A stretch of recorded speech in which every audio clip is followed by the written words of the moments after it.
Tika. Wala pa ako nakitang hindi makahinga na nakangiti.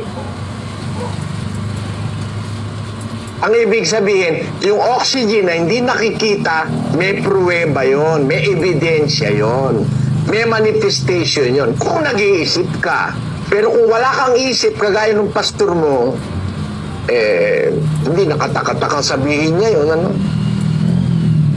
Ang pananampalataya may ebidensya. Kaya tayo sumasampalatayang may Diyos, may ebidensyang may Diyos. Yung ateista, walang ebidensya yan. Huh? Ang mga theist o ang kumikilala sa Diyos, may ebidensya tayo na may Diyos. Ano ang ebidensya mo? Sino ang may hawak ng poder? Bakit ang araw hindi umaalis sa lugar? Ba't ang mundo, bilyon taon na umiikot? Hindi naalis sa lugar. Wala namang may hawak na physical. Wala namang nakaduktong na physical. Basahin natin ang Job.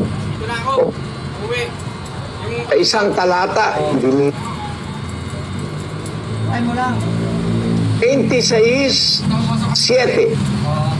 Kanyang iniuunat ang hinagaan sa pagitang walang laman at ibinibitin ang lupa sa wala.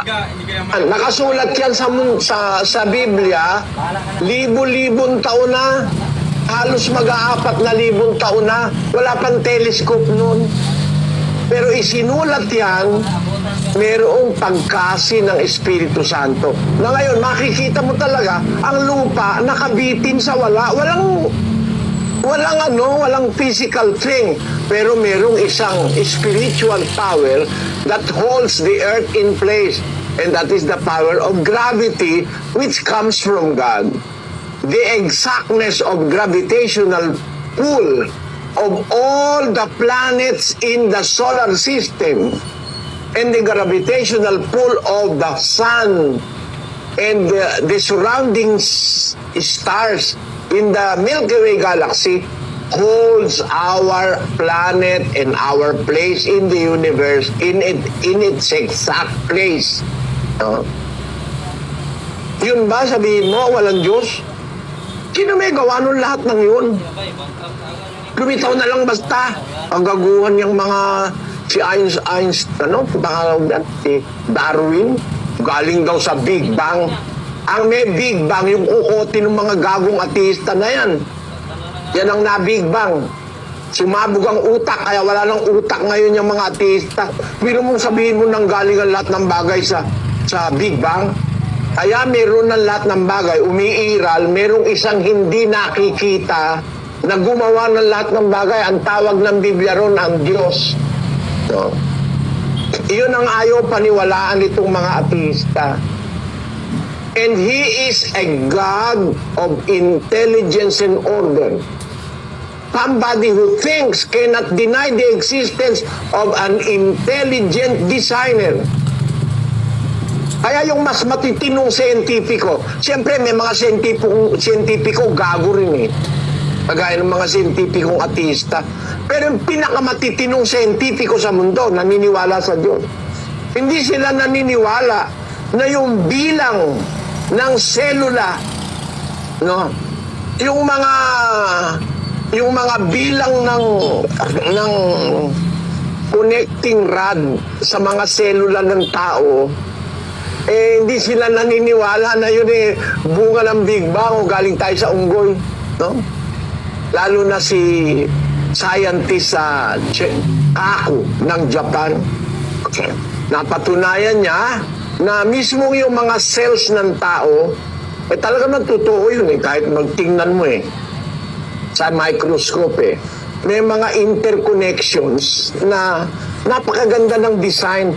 May exact number ng kung anong mga number yung kailangang matuklasan para ma-unlock yung cell para makapasok ang virus, para makapasok ang bacteria, no? Doon sa cell. It's wonderful. Ang defenses na inilagay ng Diyos sa human body, napakaganda. Pinag-aaralan ko kapi-kapiraso. Di naman ako siyentipiko, wala naman akong pinag-aralan. Wala naman akong naabot na kung anumang mataas na pag-aaral. Pero kumbinsido ako sa siyensya that there is someone who designed everything. Napakaganda ng pagkakadisenyo. Pwede mo bang i-deny itong sinasabi ng Bibliang ito? Sa 37 ng Hod, pakinggan nyo, maitatanggi mo ba ito? Basahin natin, kapatid na Daniel. Tinatatakan niya ang kamay ng bawat tao upang maalaman ng lahat ng mga tao na kanyang nilalang. Tingnan mo, ang deklarasyon ng Biblia, almost 4,000 years ago, ang lahat pala ng tao may tatakan Diyos. Ibig sabihin, God is dealing with our person and identity individually. We were not created at random. No. Every person receives a mark in his hands, proving to him na siya ay individual creation ng Diyos. Ang sabi diyan, tinatatakan ng Diyos ang kamay ng bawat tao upang malaman ng lahat ng mga tao na kanyang nilalang. Malaman mo, malaman ko na ako, creation ng Diyos. Ikaw creation din. Individually, we were created. Our identity is not unknown to God who created us. Anong prueba? Ito, bawat tao may tatak. Walang magkapareho. Para sabihin mo na Big Bang yan o kaya yan product of evolution. Pagka-evolusyon, totoo, magkakaroon ng similarity. Sa tao, walang similarity yung tatak na inilagay ng Diyos Basahin natin ito, kapatid na Daniel, na 1892 discovery of Francis Galton. Ito po ang sabi, Francis Galton was able to scientifically prove that fingerprints do not change over the course of an individual's lifetime, and that no two fingerprints are exactly the same. According to his calculations, the odds of two individual fingerprints being the same were 1 in 64 billion. Yun, walang taong magkapareho ng fingerprints. As early as the 19th century, natuklasan na yan. Pero nakasulat yan sa Biblia, 4,000 taon na nakaraan, halos 4,000 taon na kasi isinulat ang libro ng Job 1473 BC. Ngayon ay 2020 ng AD. Adding 2020 1473, ibig sabihin more or less 3,700 more or less years ago. Nakasulat sa Biblia na ang taong nilalalang ng Diyos, nilalagyan niya ng tatak ang bawat isa. Bawat tao may tatak.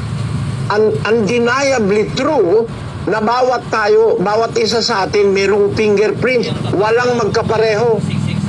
Ang posibilidad lang sa pag-aaral ni Dalton na magdalawang tao magkakapareho ng fingerprints mangyayari 1 sa 64 na bilyon. 7 bilyon pa ang tao sa mundo ngayon So lahat ng tao ngayon walang magkapareho ng fingerprints. Tama ang sabi ng Diyos, mag-4,000 taon na nakakaraan. Ang ating fingerprints, tatak ng Diyos yan sa atin para maintindihan natin na bawat isa sa atin concerned siya. Bawat isa sa atin kilala niya, alam niya lahat ng tao umiiral sa mundo. 2:24-25 ng Juan. Pakinggan nyo. Datapwat si Jesus sa kanyang sarili ay hindi rin nagkatiwala sa kanila sapagkat nakikilala niya ang lahat ng mga tao. Makakapagtiwala ka ba dyan?